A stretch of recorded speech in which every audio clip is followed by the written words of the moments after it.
happy farming. Tol. Yung may hilig po mag-alaga ng bibi. Ayan o.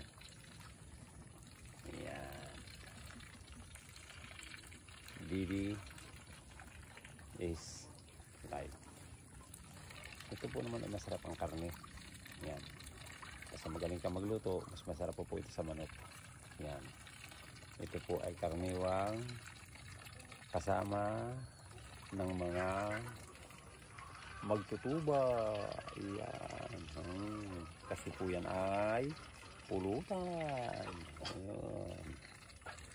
Kaya ang bibi ay mangyayari ay bibi tawag ito patutin, kaldereta, yan, adobo, ginataan, saluyang dilaw, sapul. Yan. Meron banda sa nagbibigyo lang po, madali po magpadami ng bibi. Kasi po ang itlog niyan ay maabot ng 18. Yan. Basta maganda lang po pakain yan. Masipag po yung mga itlog. Kaya happy bibi. Thank you for watching. Yan. Goods na goods.